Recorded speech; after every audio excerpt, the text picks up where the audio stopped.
কেউ রাজি হলেন, কেউ বললেন যে না আগে বিএমটিএ হোক তারপর। আমি বললাম যে ঠিক আছে, বিএমটিএ হওয়ার পর আমরা এই কার্যক্রমগুলো হ্যান্ড ওভার করে দিই। আমাদের কার্যক্রম অফিসিয়ালি চলবে, যখন বিএমটিএ গঠিত হবে বিএমটিএর সভাপতির কাছে আনুষ্ঠানিকভাবে আমরা অফিসিয়াল দাপ্তরিক কার্যক্রম হ্যান্ড ওভার করব। তাহলে তো কোনো অসুবিধা নেই। আবার এমন যদি হয় যে আমাদের ইতিহাসটা খারাপ, কেউ একবার দায়িত্ব ফেলে ছেড়ে দিয়েছে, এই ঘটনাটা খুব নিকট প্রকৃতিতে দেখা যায়। এই অবস্থায় কি করার, এমন কাউকে দিতে হবে যাতে সে ছেড়ে দিতে স্বাচ্ছন্দ্য বোধ করে। সেই হিসাবে আমাদের এই কার্যক্রমগুলো আমরা শুরু করেছি। আমাদের সকলে শ্রদ্ধাভাজন মিটার করেছেন হৃদায়ত হোসেন ভাই এবং আমি দুইজনকে আহ্বায়ক সদস্য হিসেবে আমরা আবেদন সাবমিট করি এবং যথারীতি আপনার সামদ ভাই এবং আপনাদের সভাপতি আমরা এই চারজন উপদেষ্টা মহোদয়ের সাথে কোনো কমিটি, পূর্ণাঙ্গ কোনো কমিটি ছাড়াই মাত্র এই দুইজনের কমিটি আর এই দুইজন অতিরিক্ত চারজন লোক আমরা উপদেষ্টা মহোদয়ের সাথে সাক্ষাৎ করি এবং সেখানে সাক্ষাৎ পরবর্তী তার অভিব্যক্তির আলোকে আমরা কিছু আন্দোলনের রোডম্যাপ তৈরি। এটা আনুষ্ঠানিকভাবে অফিসিয়াল কার্যক্রম শুরু হলো। এবার এর বিপরীতে কি হবে, বিএমটি এর কার্যক্রম শুরু করা হলো। এই কার্যক্রম শুরু করতে গিয়ে আমরা বিভিন্ন ধরনের নাটকীয়তার মধ্যে উপনীত হয়েছি। দোষ কার, গুণ কার, সেটা আমাদের আলোচ্য বিষয় নয়, কিন্তু আমরা একটা পরিস্থিতির মধ্যে দিয়ে অতিক্রম করেছি। তার মানে দাপ্তরিক কার্যক্রম যথারীতি চলতে থেকেছে, পেশাগত আন্দোলনের কমিটির কার্যক্রম চলতে থেকেছে। যদি আমরা এমন করতাম এই কমিটি হওয়ার পর আমরা আমাদের অফিসের কার্যক্রম শুরু করব, তাহলে আজকে এই পর্যন্ত আসতে পারতাম না। সুতরাং এটা একটা পলিসি ছিল যে অফিসিয়াল কার্যক্রম চালু রাখতে হবে, মাঠের কার্যক্রম মাঠের মতো করে চলতে থাকতে হবে। তার মানে আমরা যে প্রতিকূলতাগুলো ফেস করেছি, আজকের বৈষম্য বিরোধী কমিটি হওয়া, বিএনপি কমিটি আলাদা আলাদা একটা প্ল্যাটফর্ম তৈরি হওয়া, এটা নিয়ে আবার এটাকে ভেঙে আজকে এই পর্যন্ত আসতে 1 বছর, আজকে হলে 1 বছর পূর্তি। 29 তারিখে আমরা সমাবেশ করেছিলাম শাহবাগে শহীদ মিনারে, আজকে সেই 29 তারিখ। তার মানে এই ঐক্য যদি 1 বছর লেগে থাকে, তাহলে আমার দাবি উপস্থাপিত হতে আজকে 1 বছর পরে উপস্থাপিত হবে। সুতরাং এই আয়োজনগুলো কথা বলার উদ্দেশ্য হচ্ছে যে আমরা যেখান থেকে যেভাবে আসছি আমাদের অফিসিয়াল প্রক্রিয়া চালু রাখতে হবে, আন্দোলনের জায়গায় আন্দোলন চালু রাখতে হবে। যদি এখানে এই আন্দোলনে কেউ কোনো জায়গায় কোনো ধরনের প্রতিবন্ধকতা তৈরি করে, তাকে একপাশে সরায় রেখে আন্দোলন চালু রাখতে হবে। যদি আমাকে সরায় রাখতে হয় সরায় রাখেন, কিন্তু আন্দোলন বন্ধ করা যাবে না।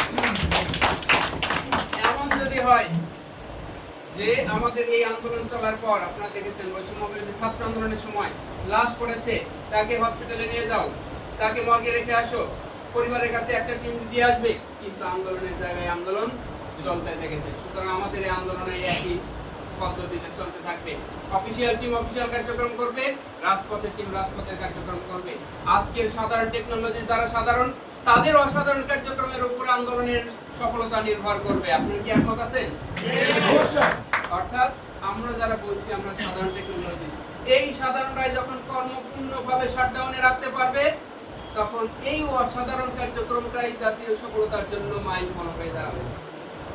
কিন্তু আজকে এখানে 17-18 জন যেই জাতীয় নেতৃত্ব যতই থাকুক, তারা কর্মসূচি দিতে পারবে, কিন্তু দাপ্তরিক কার্যক্রমের ডকুমেন্ট পত্র সাপ্লাই দেওয়া ছাড়া তাদেরকে বাধ্য করতে পারবে না। তাহলে এই বাধ্য করার একটাই রাস্তা, এখানে প্রত্যেকটা অফিস আদালতের কার্যক্রম যখন বন্ধ হবে, মিডিয়ার প্রেসার আসবে, জনগণের চাপ তৈরি হবে, এরপর এটাকে সমন্বয় করার প্রয়োজন। সেখানে দুইটা জিনিস ঘটতে পারে, জাতীয় নেতৃবৃন্দ সেখানে তাদের আত্মসমর্পণ করতে পারে অথবা বিজয়ের বেশে ফিরে আসতে পারে। এখানে নেতৃবৃন্দের জন্য দুইটা মেসেজ, যে এই জাতির সাথে নতুন করে কোনো বেইমানের ইস্যু তৈরি করবে, 2017 সালে সেই ঘটনার মতো, 19 সালে সেই আন্দোলনের মতো 1-2 ঘন্টা কর্মবিরতির পর তৃতীয় দিনে যে কর্মসূচি দেওয়ার কথা ছিল, সেই কর্মসূচি ঘোষণা দেওয়ার কোনো নেতৃবৃন্দকে খুঁজে পাওয়া যাচ্ছিল না। সেখানে জাতীয় দায়ী বাস্তবায়ন পরিষদের 3 জন জাতীয় নেতাকে নির্বাচিত করা হয়েছিল, কিন্তু তাদেরকে সেই সময় কর্মবিরতির জন্য পর 3 দিন ঢাকায় কাউকে খুঁজে পাওয়া যায়নি। সুতরাং এইরকম সিচুয়েশন যদি আসে, সেক্ষেত্রে আমরা কি ভূমিকা নিতে পারি? যাদেরকে এই অংশটা এমন সিচুয়েশনের মধ্যে পড়বে, তাদেরকে একপাশে লাশ হিসেবে সরায় রাখো। যারা এই বাইরে থাকবে, তারা নেতৃত্বে আন্দোলন পরিচালিত হবে। হয় এইবার মানে এইবার সফল হয়ে ফেরা ছাড়া দ্বিতীয়ভাবে কর্মক্ষেত্রে সফল হয়ে ফেরা ছাড়া অন্য কোনো ওয়েতে কর্মক্ষেত্রে ফিরে আসা চলবে না। আপনারা পারবেন তো ইনশাআল্লাহ? আমরা কথা দিচ্ছি আপনাদের এই সাপোর্ট এবং কর্মসূচির সাথে আপনারা যতক্ষণ থাকবেন আমরা আমাদের সর্বশেষ বিন্দু পর্যন্ত থাকবো। এখানে যে ইস্যুটা আসছে, যদি কোনো সমস্যা হয়, এখানে সমস্যার কোনো ইস্যুই নেই। যদি কোনো ইস্যুই নেই, কেন? দাপ্তরিক সকল জায়গায় আমরা আমাদের পেপারস পৌঁছে দিয়েছি। প্রাইভেট সেক্টরের যে অনার্স অ্যাসোসিয়েশন তাদের দপ্তর পর্যন্ত, প্রাইভেট সার্ভিসে ইংলিশিনা, পপুলার, ল্যাবেট, এই সকল দপ্তরের প্রধানদের কাছে আমরা আমাদের এই কার্যক্রমের অংশ আনুষ্ঠানিকভাবে হ্যান্ডওভার রিসিভ কপি সহ অংশগ্রহণ করেছি। এখানে ডিসি, এসপি, টিভি, এনএসআই সকল দপ্তরে যেহেতু পৌঁছে দিয়েছি, আমাদের কর্মসূচি পূর্ব ঘোষিত এবং ধারাবাহিকভাবে পরিচালিত। সুতরাং এখানে অফিসিয়াল কোনো জটিলতা হওয়ার কোনো সুযোগ নেই, কিন্তু একটা সুযোগ তৈরি হতে পারে। যে ঘটনা বিএমইউতে ঘটেছিল এর আগের আন্দোলনে, সেখানে কর্মচারীদের সাথে আমাদের একটা হ্যারাসমেন্ট তৈরি হয়েছিল। এই ইস্যুটা আমাদের মাথায় রাখতে হবে।